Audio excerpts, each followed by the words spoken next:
Hey, you guys. Hey, you guys. I feel like it's a little dark in here, but it's not. Or if it is, we're going to pretend like it's not. Okay, so we are back. I was supposed to come on yesterday, but I got lazy.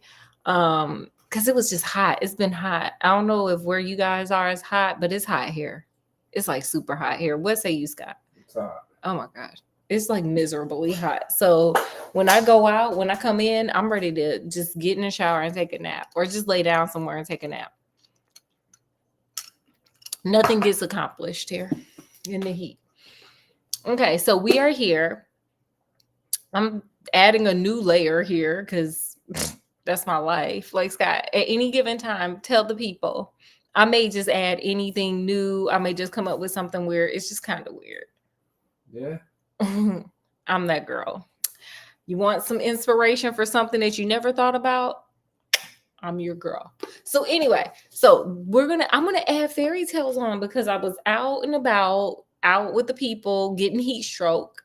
And I bumped into Great Illustrated Classics. This is like my fave thing. I'm sorry, this is gonna be my fave thing. I'm gonna have like the whole series because this is my fave. They used to sell this at Walgreens when I was a kid, so that's how old I am, and that's what they used to do back in the day.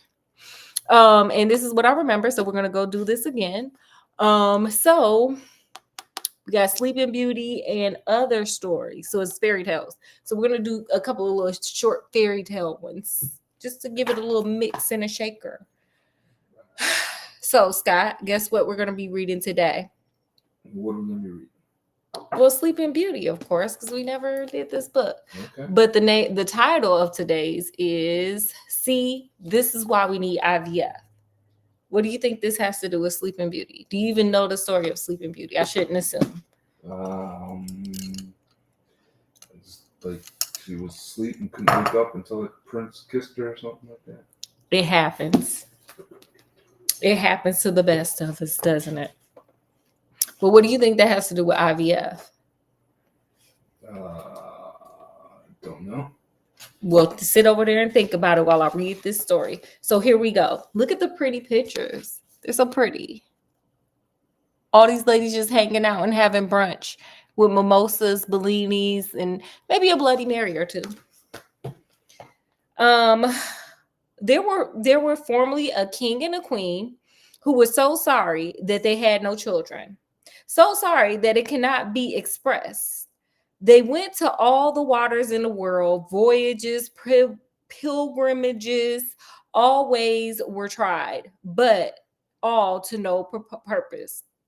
At last, however, the queen had a daughter. See, right there, that paragraph right there, this first one right here is why we need IVF because people be doing weird stuff to have babies like back then. And I bet you somebody read this story. They went to Walgreens back when, Walgreens had these books, read this story and said, girl, let me invent IVF. I know that's what happened, Scott. It's gotta be. Period. There was a very fine Christian, and the princess had for her godmothers all the fairies. Ooh, they got the original language in here. I'm sorry, y'all. All the fairies they could find in the whole kingdom. They found 7. That every one of them might give her a gift, as was the custom of the fairies in those days. By this means, the princess had all the perfection imaginable. After the ceremony of the christening was over, all the company returned to the king's palace, where there was prepared a great feast for the fairies. Okay, these are fairies. These are, oh, I thought this was just like regular queens, baby. This a fairy. Okay, we a fairy queen. Period. So they had bellinis. There was placed before every one of them a magnificent cover with a case of massive gold. Oh, baby, they got money. Wherein were spoons, forks, and knives. All were pure gold set with diamonds and rubies. Okay, girl, this is turning into, Kay's Jewelers or something else. But as they were all sitting down at the table, they saw into the hall a very old fairy who they did not invite because it was about 50 years since she had been out of a certain tower and she was believed to be either unalived or enchanted. Now, see, I feel like we're going to get petty. Girl, you knew them people didn't know if you was around or not, and you over here looking like this. So, girl, you ain't seen the sun, you ain't seen Sephora, you ain't seen a lot of things in a long time, baby. So how are they supposed to know that you still out here in these streets, sis? And where were you? You ain't want to write nobody a letter or nothing? The king ordered her a cover, but could not furnish her with a case of gold as the others. Because, ma'am, you just showed up out of nowhere. Because they only had 7 for 7 fairies, right? The old fairy fancies that she was slighted and murdered some threats between her teeth. One of the younger fairies who sat by her overheard how she grumbled and judged that she might give the little princess some unlucky gift as soon as they rose from the table. So she hid herself behind the wall hangings that she might speak last and repair as much as she could the evil which the old fairy might intend. So she was like, girl, this lady is petty. I'm over here listening to her whispering under her breath. Sis is petty. Let me go ahead and keep an eye out for little baby girl over there and make sure that if this chick try to pull some voodoo or something crazy on her, I can be the last person to reverse whatever foolishness she got going on. Period. The old fairy's turn coming next, with a head shaking more with spite than age. Oh, she was big mad. She said that the princess should have her hand pierced with a spindle and die of the wound. Okay, y'all don't know what no spindle is. Think a pin. Because these some old words. They were old when I was a little girl. Okay, a spindle is a little pin. This terrible gift made the whole company tremble and everybody fell a-crying.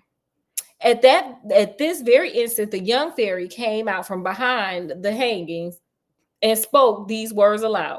Assure yourselves, O king and queen, that your daughter shall not die of this disaster. It is true. I have no power to undo entirely what my elder has done. The princess shall indeed pierce her hand with a spindle, but instead of unaliving, she shall fall into a profound sleep, which shall last for 100 years. Girl, what are we?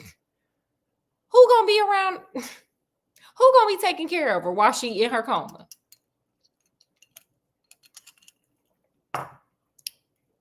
Maybe they fairies, maybe they can live a long time. Who knows? I mean, this lady over here looking like she, honey, is not young. An expiration of which a king's son shall come and wake her. The king, to avoid the misfortune foretold by the old fairy, immediately caused a proclamation to be made whereby everybody was forbidden, on pain of unaliving, okay, to spin with a distaff and spindle, or to have so much as any spindle in their home. He said, none of that. This petty lady over here, because she kind of looked like that a little bit. This petty chick right here is over here putting spells, using spindles and foolishness, and we just gonna get rid of them. Y'all can't have that. Find something else. Get a butter knife.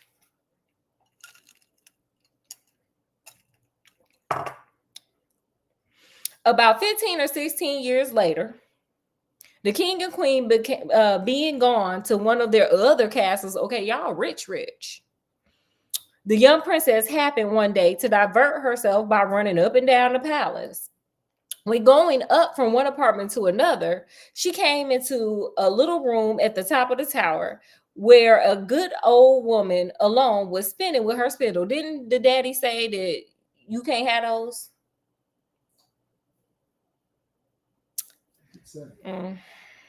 The good woman had never heard of the king's proclamation against the spindles. Girl, where do y'all people be?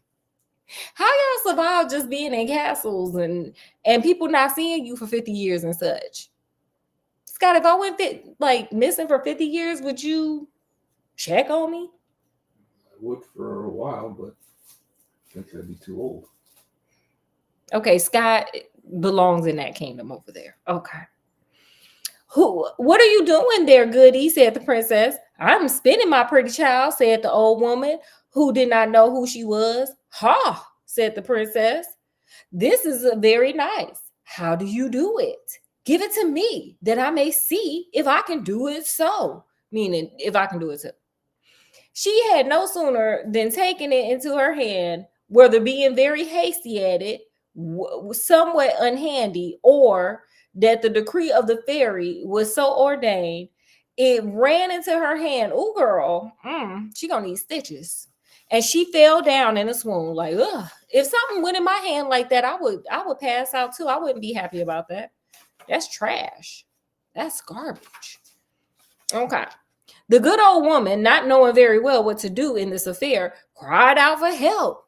People came in from every quarter in great numbers. They threw water upon her face. Y'all, look, y'all over here wasting people's time. Y'all know them people. Y'all know that girl had a curse on her. Everybody should have known that girl had a curse. If y'all didn't know why the girl had a curse on her, y'all should have been asking why that man said y'all couldn't have spindles.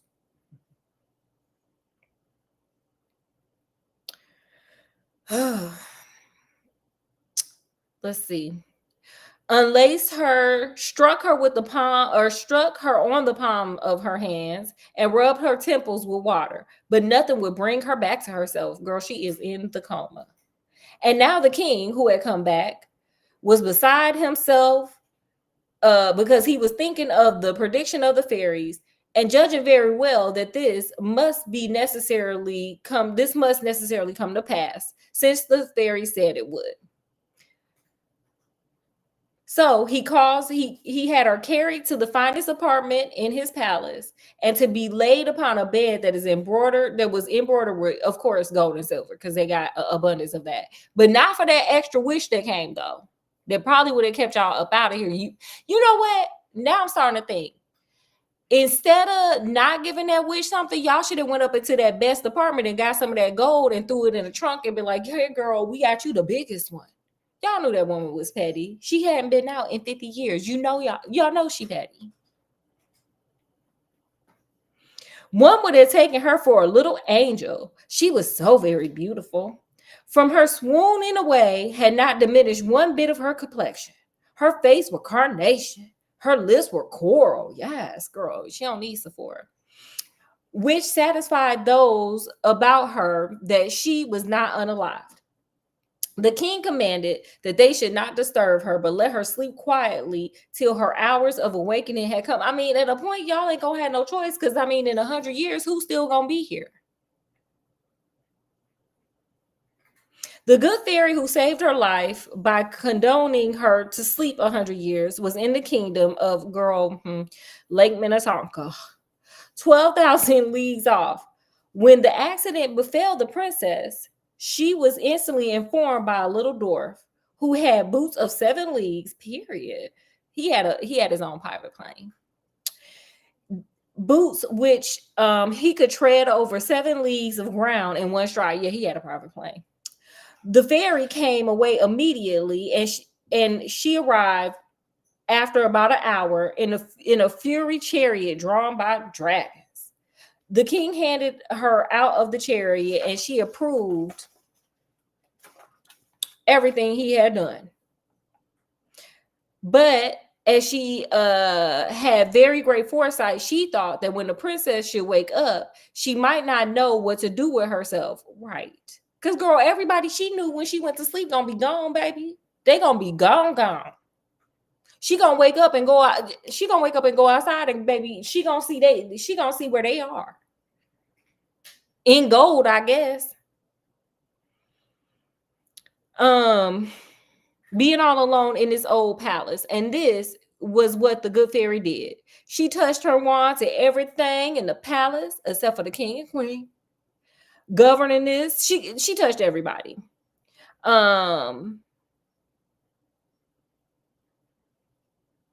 Immediately upon her touching them, they all fell asleep that they may not wake up before their mistress, and that they might be ready to wait upon her when she wanted them.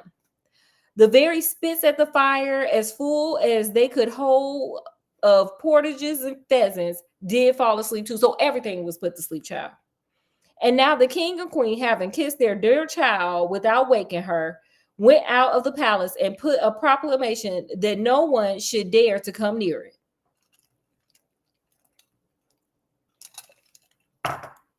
Okay, so then she put them to sleep. This one kind of long. I don't know why this story is so long.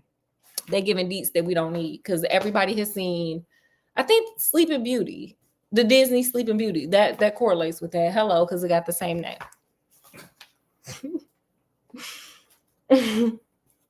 Okay, we're gonna skip some of this.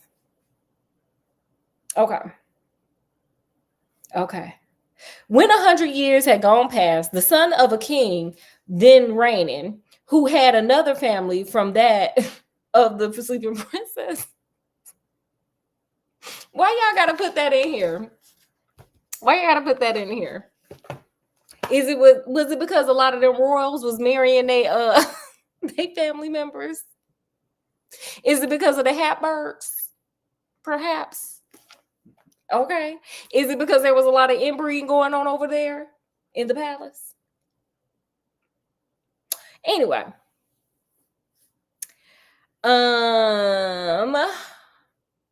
Being gone a hunting on the side of the country, said, what were those towers which he saw in the middle of the great thick woods? Is it like, sir, you know you've been hunting in the woods before. You should have been saw that palace. But okay, all of a sudden it just popped up out of nowhere. Everyone answered according as they had heard. Some said, this is a ruinous old castle hunted by spirits. Others said that all the sorcerers and witches of the country kept their nice meeting.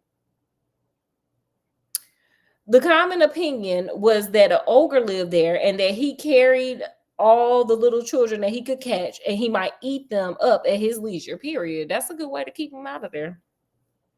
Without anybody being able to follow him, as he had powers to pass along through the woods. He was the only one who could get on through there. The prince did not know what to believe when a very aged countryman spoke to him as thus. May it please your royal highness, it is now about 50 years since I heard it from my father, who heard it from my grandfather, say that there was then in the castle a princess, the most beautiful ever seen, that she must sleep there 100 years and should be awakened by a king's son, for whom she was reserved. The young prince was all on fire at these words. Yes. He was like, wait, there's some hot chick that I ain't never seen over there, up in that castle over there. I don't care if they got ogres over there. I don't care if the witches come over there to meet. You say she hot? Like you said she the most beautiful? Oh, bet. Yeah. Scott, is that what men do? It don't matter what the... watching earlier today. Huh? It's like what we were watching earlier today. Oh, yeah. It was Who the Bleep Did I Marry? It was like the best scenes. When I say some of them men was marrying some of the craziest women on the planet, like I'm going to just stop right here on this real quick, and then we're going to get back to this. I'm going to tell them that one story. One lady zip-tied her husband. He wanted a divorce. She broke into his house, zip-tied him at gunpoint, at pew-pew point. She went with her pew-pew, zip-tied this man, put some plastic wrap over his face, was leaving him to suffocate, and was still beating him with a bat. And all the signs were there. His sister was sitting on there. Like, I told him like a million times to leave that woman alone. Like, every indicator said, don't do it. But yeah, he was like, I love her. What are you talking about? So I do believe that if some older dude was like, hey, I heard there's some bomb, like the most beautiful, Cindy Crawford in them is up in there, Tyra Banks in them. But it might be ogres. It might be witches. We don't know. Dragons. We don't know. But there is a possibility there's some hot chick up in there. There would be a couple of dudes that go. What say you, Scott? After watching that, who the bleep did I marry? Yeah.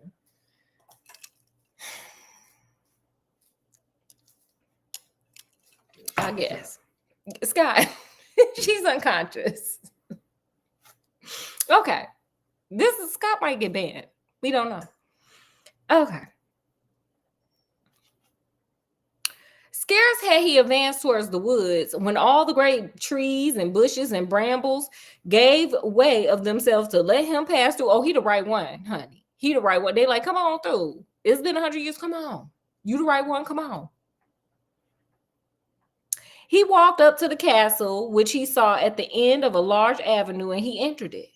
What surprised him was that he saw none of the people could follow him. Oh, he was on his own. Okay. The woods was like, we only want one dude and one dude only. There's a one dude maximum in here.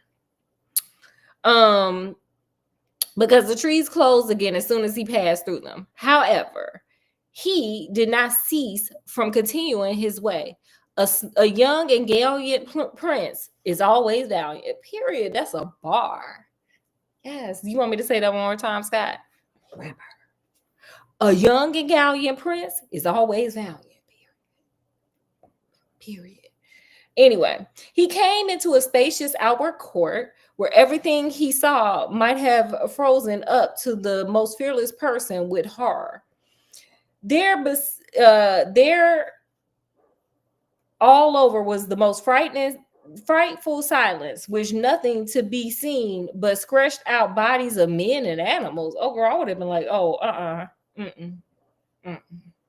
would have left. That sounds like a scene of like House of the Dead, or what was that other one? It was like a zombie game, and it was like all them people were just laying there. Then the corpses start reanimating. Like, oh no, we don't do that. No. Anyway, all seeming to be unalived. He, however, very well knew that they were only asleep. How did he know that? How do you know that? How you know they ain't have bubonic plague and you didn't open up the doors and you gonna get it too? How do you know that? You don't know if that man knew what he was talking about. He, however, wait. And their goblets, in which still remained one drop of wine, showed plainly that they fell asleep as they drank. He then crossed the court paved with marble, went up the stairs, and came into the guards' chamber, where the guards were standing in their ranks, with their muskets upon their shoulders and snoring as loud as they could. I guess maybe, but still, I would be like, And don't nobody know you people. How long y'all been here? How y'all been here 100 years? How? After that, he went into several rooms full of gentlemen and ladies, all asleep, some standing, others sitting. At last, he came into a chamber outfitted with gold and silver. Oh, you know it's about to go down. Where he saw upon a bed, the curtains of which were all open. The finest sight was ever to behold. Yes, a princess whose bright and in a manner resplendent beauty seemed somewhat divine. Scott, when you saw me, is that how you saw me? You were like, oh my God. Yeah. That's so somewhat divine over there. It's bright and divine. He approached with trembling and admiration and fell down before her upon his knees. He proposed right there. And now, as the enchantment was at an end, the princess awoke. But he didn't do nothing. I thought he was supposed to kiss her. Thought so. This is PG. You know what? This is PG-13. Anyway. The princess awoke and looking on him with eyes more tender than imaginative asked, is it you, my prince? You have waited a long while. Girl, he ain't been alive all that time. The prince, charmed with those words and much more with the manner in which they were spoken, knew not how to show his joy and gratitude. I mean, she ain't do nothing. He assured her that he loved her better than he did himself. Their discourse was not well connected. They did weep more than talk. Little eloquence, but a great deal of love. That don't even make sense. I guess they were crying. but y'all just met each other. Like she was in a coma for like 100 years. What are you crying about? And what is he crying for? Okay, girl. He was more at a loss than she, and we need not wonder at it. She had time to think, no, she didn't, on what to say to him. No, she didn't. She was asleep. Anyway, for it is very probable, though history mentions none of it, that the good fairy during so long a sleep had given her a very agreeable dream, period. In short, they talked 4 hours together, and yet they had not said half of what they had to say. In the meanwhile, all the palace awoke. Everyone went about their particular business, and all of them were not in love. They were ready to die of hunger. Well, yeah, they've been, it's been 100 years. And God help the people that was in the middle of eating. They really hungry. Or the people that was like, ooh, I'm fasting. I'm doing 12-hour fast. How do you think they felt? The chief lady of honor, being as sharp set as other folks, grew very impatient and told the prince aloud that supper was served. The prince helped the princess to rise. She was dressed very magnificently, but his royal highness took care not to tell her that her dress was like his great grandmother's. She looked not a bit the less charming and beautiful for all that. Like, sir, didn't the old man tell you that his great grandfather told him about the princess that was in the coma? Why would she be dressed in the latest fashion? Also, fashion like goes in a circle, so maybe it'll come back in style eventually. You don't know. You don't know. You don't know. They went into the great hall of mirrors, where they supped and were served by the princess's officers. The violins and the oboes played old tunes, but very excellent, though it is now 100 years since they had played. And after supper, hey, without losing any time, the Lord Almoner married them in the chapel of the castle, and they lived, say it, Scott, happily ever after, together, perhaps for another 100 years. They didn't, because during that time they ain't had same technology. They had the same technology we did. Otherwise, her mama would have got IVF and we wouldn't even be having these problems. Period. What you got, Scott? What was your lessons learned here? I don't know. How do you not know? I don't know. I don't know what the lesson's supposed to be. I have a lesson. If it's meant to be, it's gonna happen. You see how them trees just moved out the way for the prince? They was like, oh no, get out the way. They were part like the Red Sea. We doing Sunday school tomorrow. They parted like Moses parted that Red Sea. They was like, get on in here, sir. And everybody else, it was like, no, you don't get access.